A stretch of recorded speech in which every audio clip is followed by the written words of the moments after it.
Evening everybody. It is Saturday, 30th of July.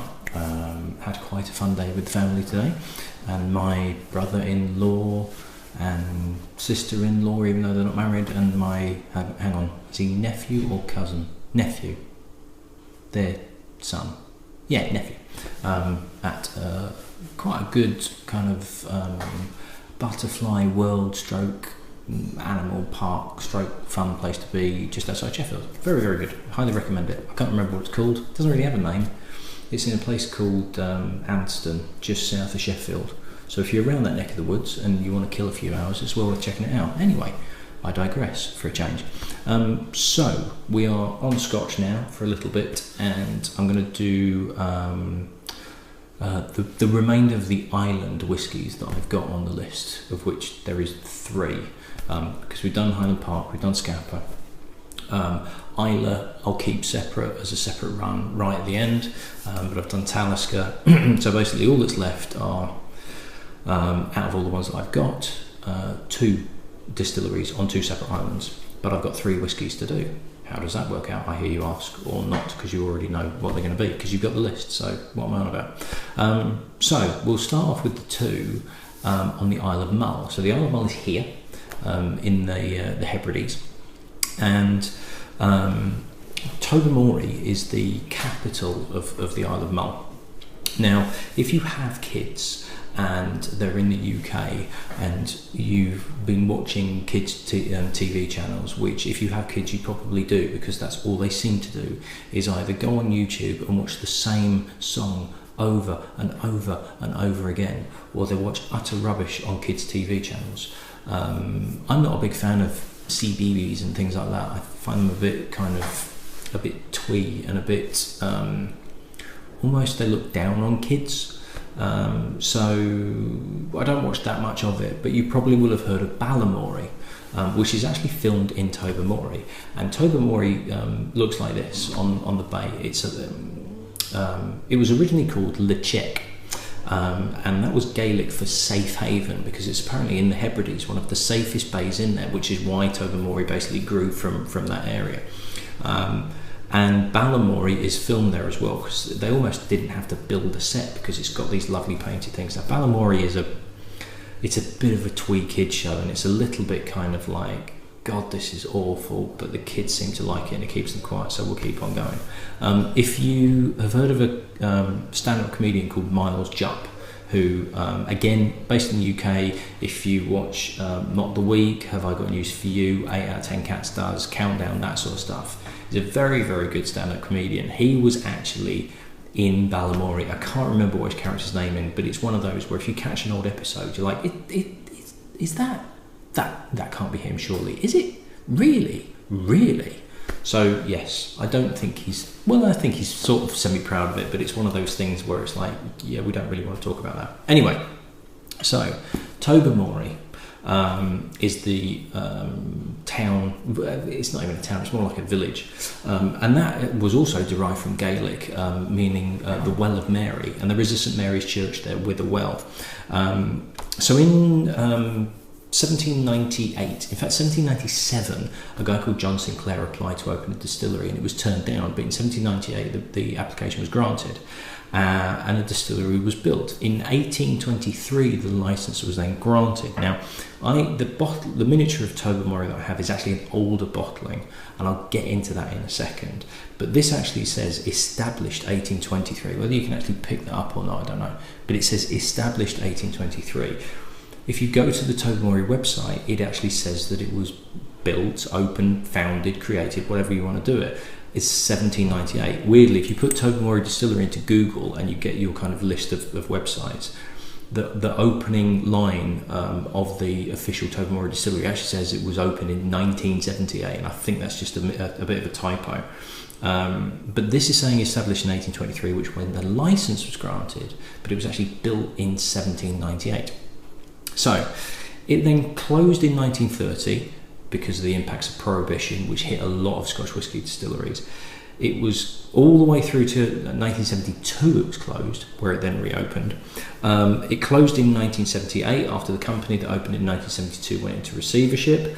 It reopened in 1979, but just for a couple of years, then it closed down again. The warehouses that we used for maturation were actually sold and converted into flats. It then reopened in 1989, and in 1991 a company called Burn Stewart bought it. Now, they also own the Deanston distillery, which I have covered off earlier in the challenge.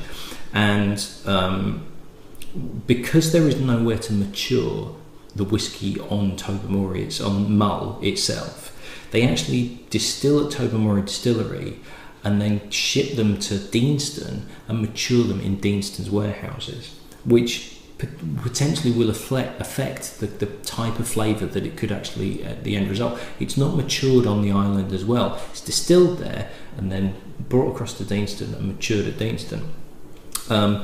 So it's still owned by Burn Stewart now, who themselves are owned by a company called Distell, which I think is a big South American company.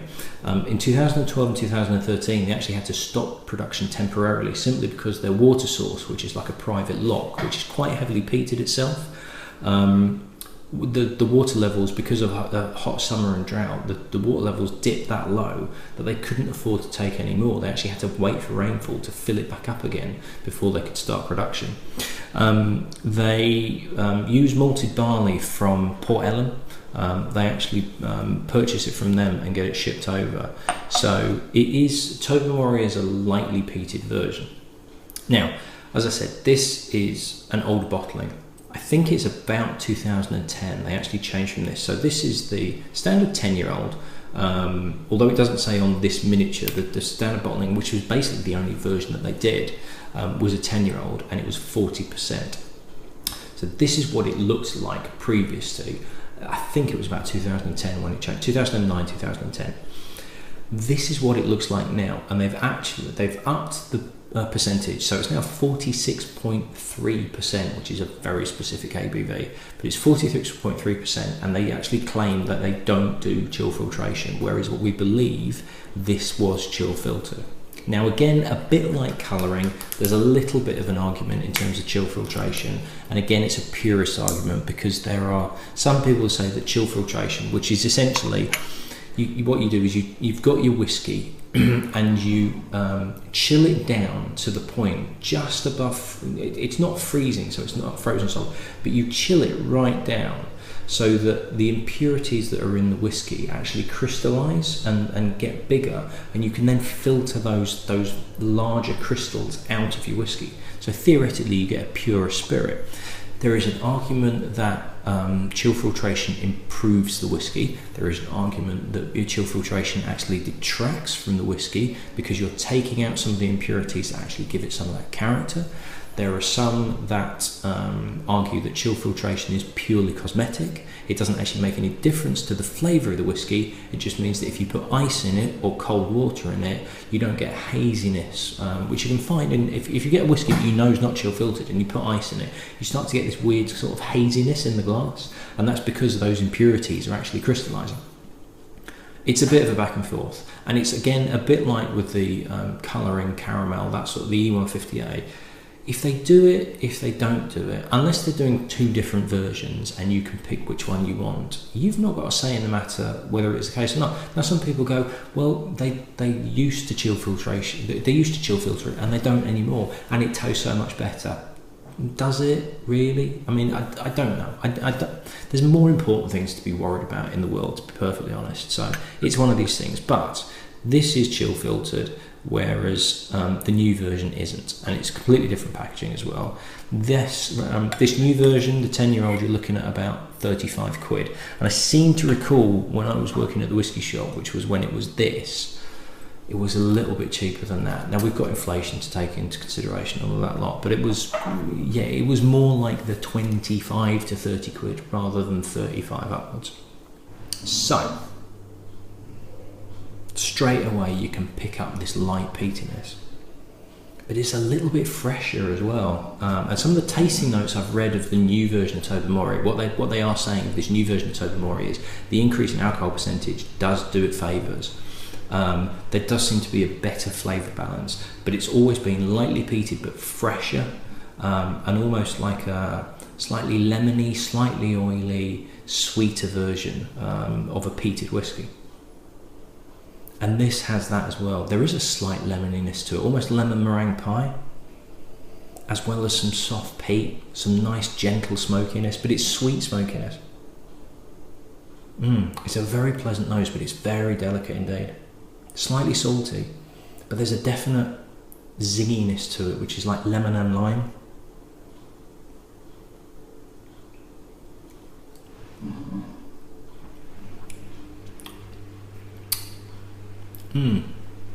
Really smooth, lovely mouthfeel to it. It's got a richness to it, but it's still light. It's not particularly heavy. It's very summery. The peatiness works really well.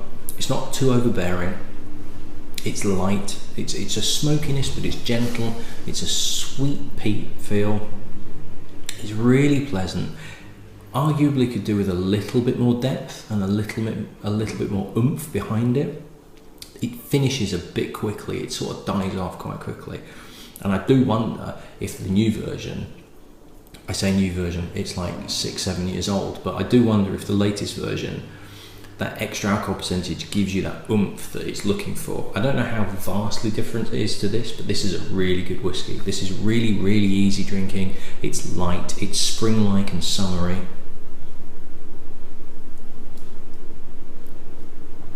It's just missing a layer of depth. And if the new Tobermory has that layer of depth, it will be an absolute cracker. And at 35 quid, to be honest, at 35 quid even for this version, I think is still a good price.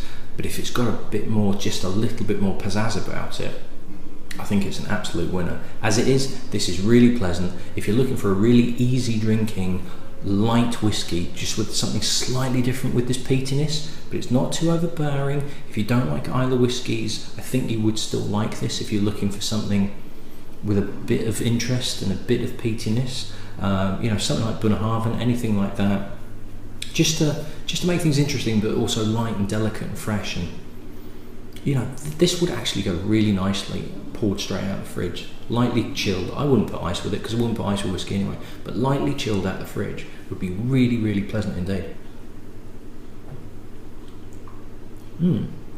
It's very, very nice, very good. Right, quick rinse out, and then we'll come on to the other one, which is also from Tobermory. I'll see you at the next one. Cheers.